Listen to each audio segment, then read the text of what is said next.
Hi folks, YouTube land and students alike. We're going to have a look in this session at some electronic components, looking at resistors and how they work in circuits. We're going to start off with the passive component, just the bulk standard resistor. So if we look at this bit of simulation here, we have three resistors that are connected in parallel. And this demonstrates Ohm's law quite nicely. So we've got a 1 kilo ohm, 2 kilo ohm, 4 kilo ohm, and we have up to a 10 volt supply. So if we look at this graph here, so what we'll do is we'll restart the what's going to happen. So at the moment we've got 0 volts. So if I lift the voltage up slowly, you can see now that the current is flowing into the circuit, and these are ammeters. And you can see there that the 1K resistor is pulling 1.25 milliamps. Well, if you look at the voltage, because it's 1,000, so the ratio is 1,000. It's 1 to 1,000. So if you divide 1.25 by 1,000, you get 0.00125 or 1.25 milliamps. So that's Ohm's law there. So if we increase that up to 5 volts or thereabouts, then you can see we get 5 milliamps. So as we increase the voltage, the current rises proportionally. Now if we increase the resistance, so if we double the resistance, then resistance opposes current flow. So that means that there'll be less current flowing, which there is in this case. So because the resistor in the middle branch is double the value, it's 2K, then we've got half the current flow. And then if we double that value again, then we get to obviously the current falls half again.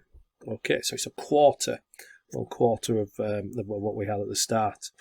And we go all the way up to 10 volts there, and you can see that the resistor with the least ohmic value, still quite high, 1,000 ohms, but in electronics, a 1K resistor is pretty common, you get 10 milliamps.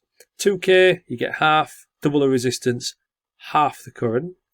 4K, 4 times the resistance from the 1K, 4 times less or a quarter of the current flowing. And that demonstrates it nicely what's going on there with Ohm's law. So resistors are used in electronics to actually limit current. Another use for resistors in electronics is for potential divider circuits. So if we have two resistors connected in series and they are the same value, so 1K, 1K, then we will half the supply voltage. So if we put 10 volts into this potential divider, then you will get 5 volts out. And obviously if you increase one of the resistor values, then that will effectively raise the voltage on one leg and reduce the voltage on the other. For example, so here we have a 10 volt rail going through a 1K resistor, and this is a potentiometer now. So rather than be a fixed resistor, this is a variable resistor. Okay, and this is known as a potential divider. So at the moment we've got the full 10 volts across the 1K resistor because we've got no resistance here. So this is acting literally just like a conductor.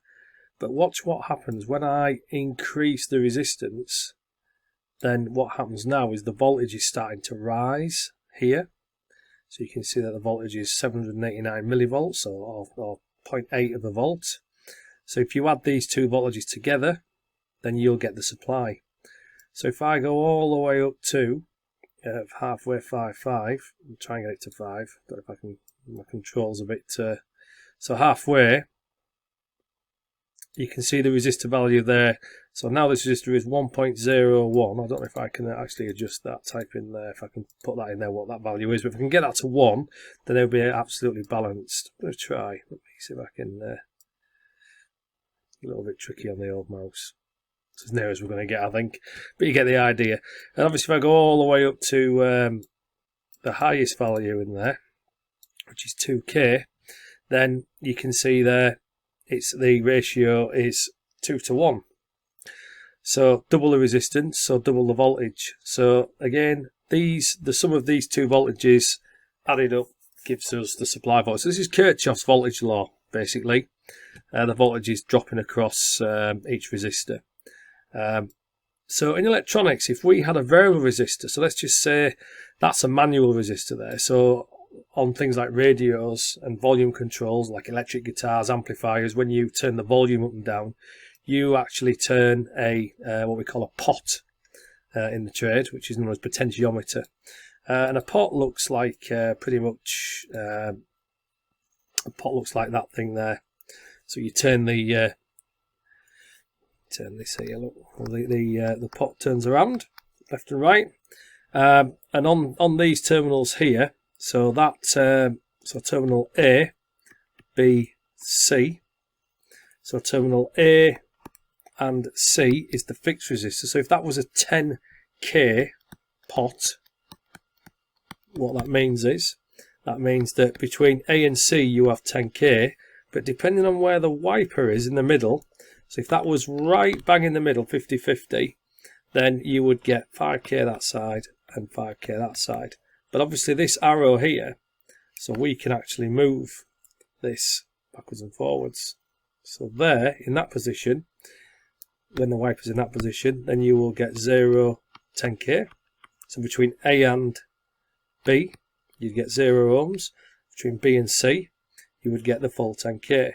Whereas, if I was to go to this end, then between, call that B, between A and B, you would get 10k, and B and C, 0 ohms. And that's what's going on in this diagram here. So this is how a potentiometer can be used to adjust, obviously to adjust a voltage. Okay, and that works nicely when we look into a timer circuit, which we'll look at later on in one of the other presentations. So the next thing we'll look at is the light dependent resistor. So these are used to measure light. Very clever, quite cheap as well to buy. And basically when the light is, so when we shine a very bright light onto that LDR, then we get a low resistance. Okay, so resistance is quite low. And when we cover the resistors up, or in darkness, then obviously in dark, then we go into literally mega ohms. So let's look at how these work in a circuit. So we're going to have a look at the LDR in this circuit here. And what we have is, this circuit consists of a transistor, and the transistor is used as a switch. So the current that's coming out of this branch here, that's running along into the base of the transistor, is very, very, very small. So that current alone isn't going to provide enough power to illuminate any light or drive anything without the use of a transistor. So what this transistor does is it amplifies the signal coming in on the base. So typically transistor amplification varies with the type of transistor. If we look at this transistor here, let's just see if we can open it up a second. This particular one has a current gain of 100.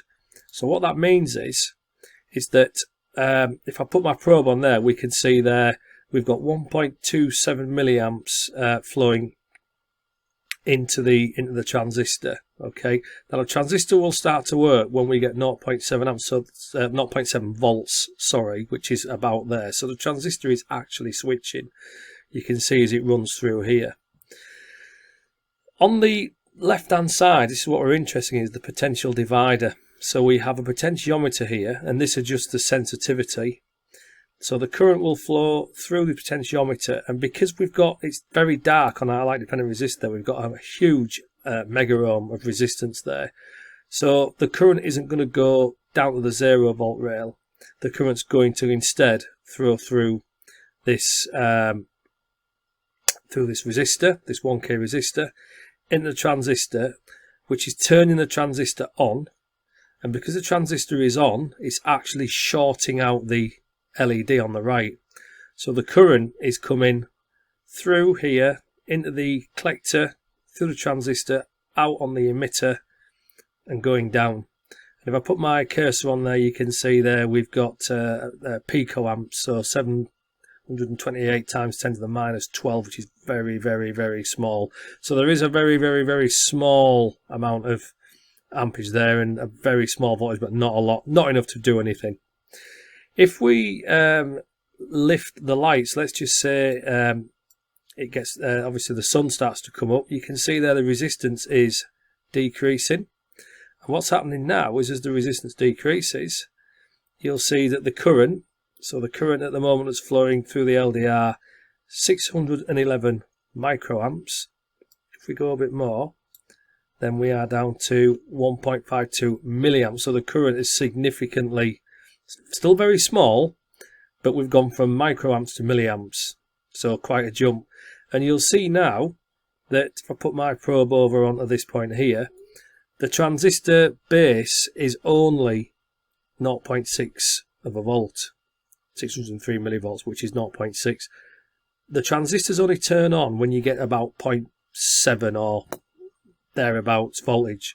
So the transistor now isn't working as good as it could do. So the current is flowing, we've got 10.52 milliamps through the LED. Okay, so the LED is on. You'll notice on there at the moment, but you want the LED. How come the LED is on when it's light? Shouldn't it be the other way around? Well, we can change that, and I'll show how we can do that. So we've recreated the circuit, but what we've done on the circuit now is we've swapped the positions on the potential divider. So look at the left-hand side. So on this circuit, you've got the input, which is obviously the LDR. You've got the process, which is the transistor. That's looking at the input signal, and the output is driving the LED. I've dropped in some voltmeters, so you should be able to see here. So the top circuit, the voltmeter is connected to the base, which is the input signal to the transistor, and same on the bottom, little voltmeter in there, which is measuring the base voltage. So most bipolar junction transistors will operate, in other words, they will conduct through them when the base voltage is up to about 0.7 of a volt.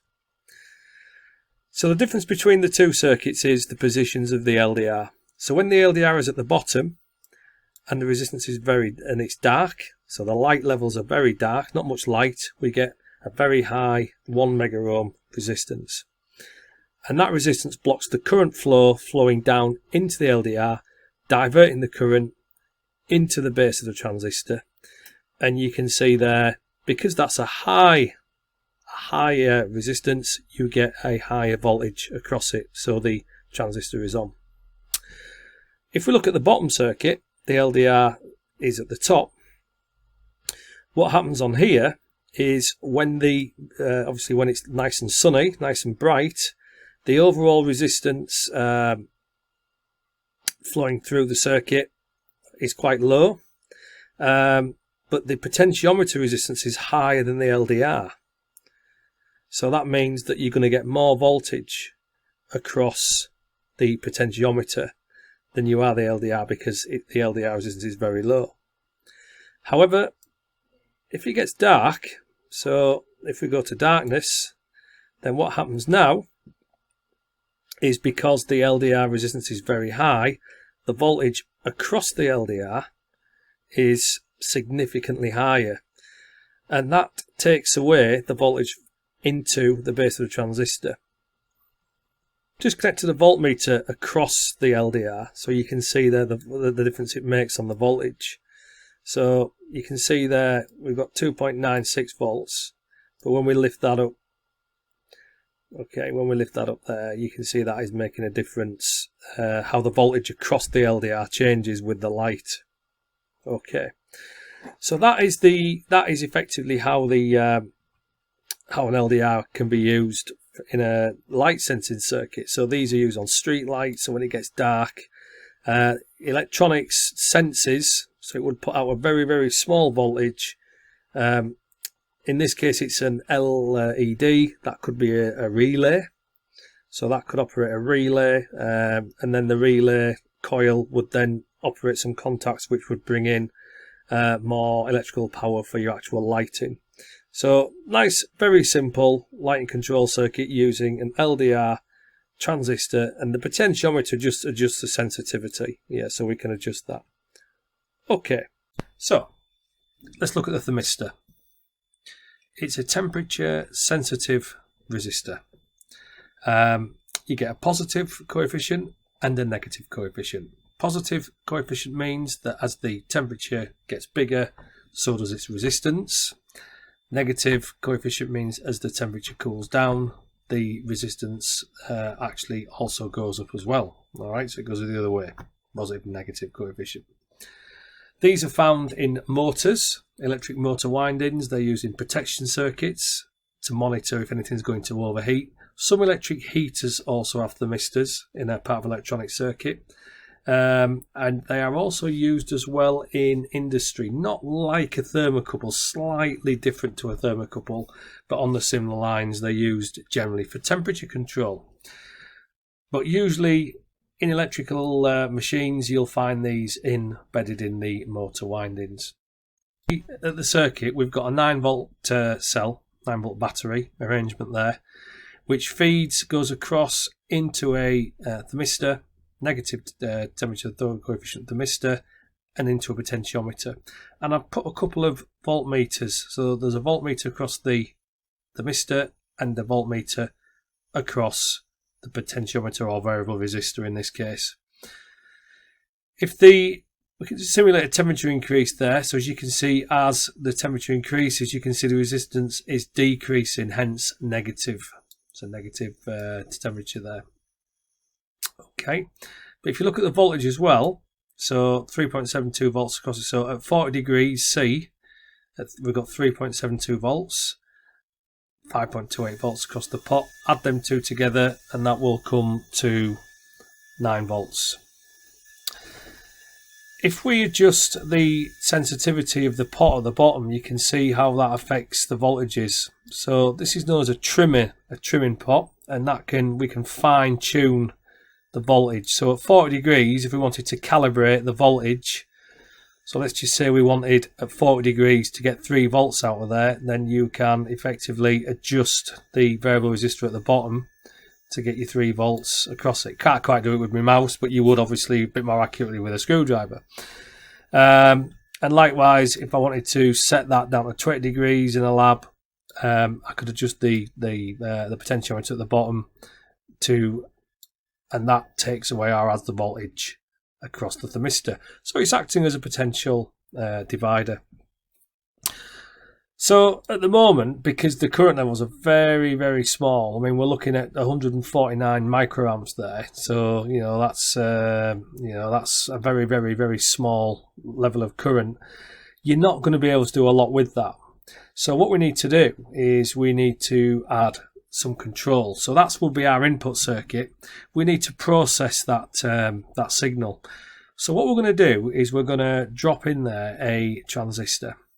So this component here is our NPN transistor. You can tell it's an NPN by the arrow. The arrow points to the emitter. So it's the base, so it's the collector, base, emitter, EBC, running clockwise from the bottom. A PNP looks like that. Okay, basically, to sum these up, an NPN switch is negative, a PNP switch is positive. Yeah, so that sinks that down to the negative rail. This source is from the positive rail. We'll explain that in another tutorial on transistors. So let's connect our transistor into our circuit. So as this is an NPN transistor, I've connected the actual load is on the top into the collector. So we're getting our 9 volts from the top through an LED and into a transistor. And basically what will happen there is when the transistor is turned on, then the LED should come on. Okay. Now at the moment the transistor is off because we've got 0.44 millivolts on there. Okay, so we've got 440 millivolts, which is 0.44 volts. 44. Yep. Okay. The transistor's off. Now, if you look on there, if I remember what we said about this pot here, this trim, if I increase the resistance slightly on there, you can see now that we've got 0.6, and the transistor suddenly it's starting to conduct, so it's coming on. So we've now got 3.92 microamps. Drop that back down again, and we've got nanoamps, so not a lot of ampage at all. Obviously, nanoamps is very, very, very small, so 2.7 times 10 to the minus 9.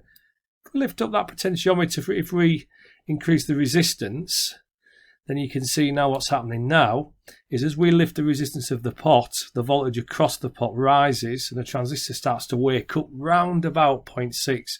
And when you get to about 0.7 volts, the transistor is fully on.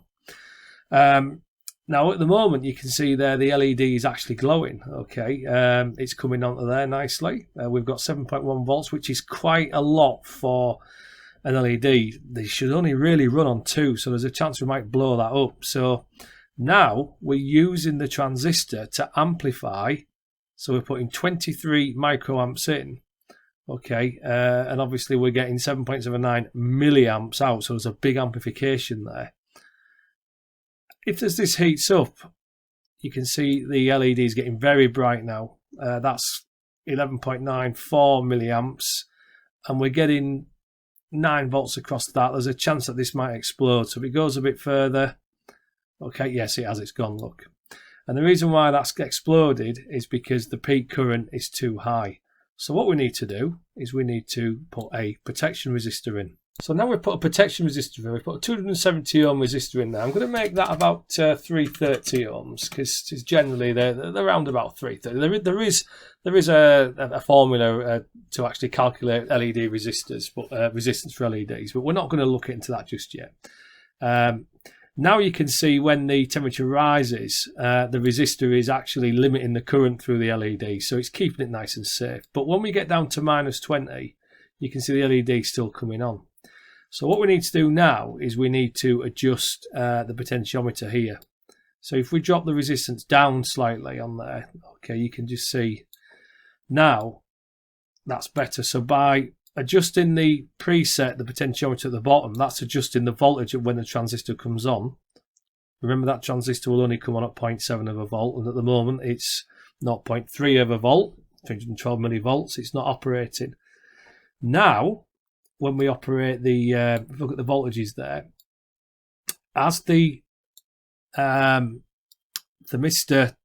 heats up, its temperature, its resistance decreases. And as that resistance decreases, the voltage at the bottom increases because the voltage drop across it is getting less. So as the thermistor heats up, look at the voltage on the left, the voltage is going down, gets to, yeah,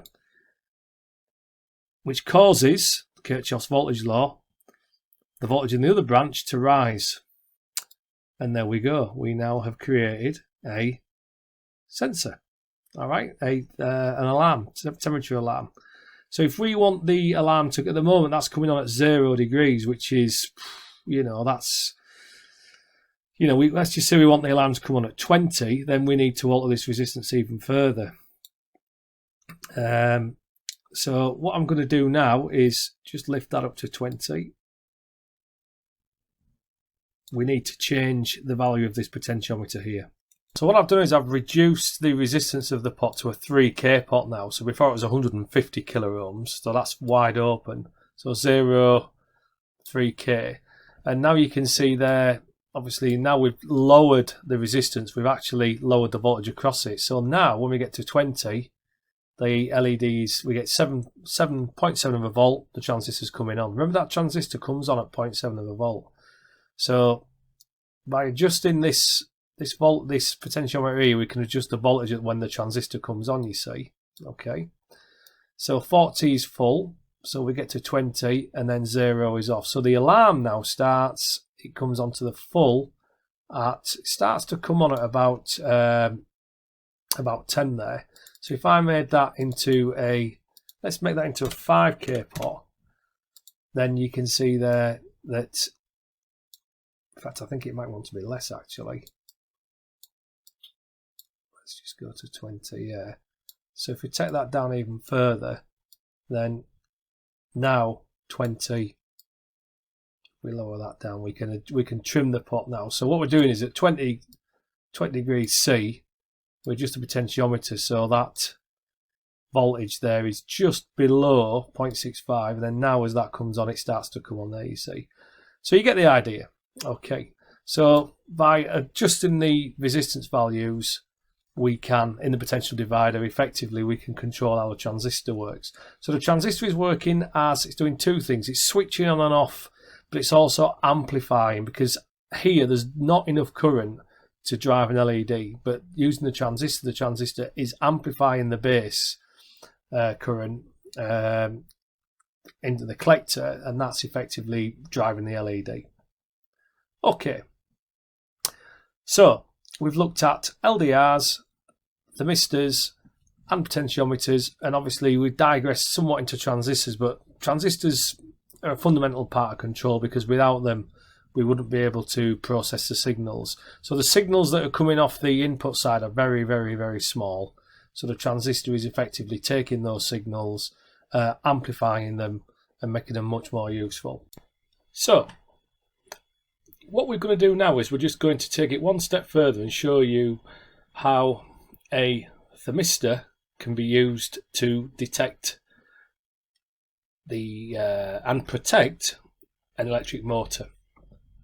So on the left we've got our thermistor circuit. So there's our thermistor, there's our potentiometer for adjusting the sensitivity of the thermistor. There's our transistor, which is being used to control the basically to amplify the very small current that's coming out of this potential divider and make it useful.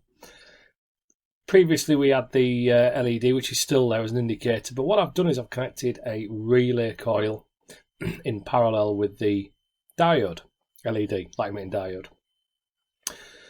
So the only physical connection between the two circuits is this mechanical link there, because if you look on the motor is just connected to its own supply, and electrically has nothing, no connections whatsoever with the thermistor circuit, so they're totally independent.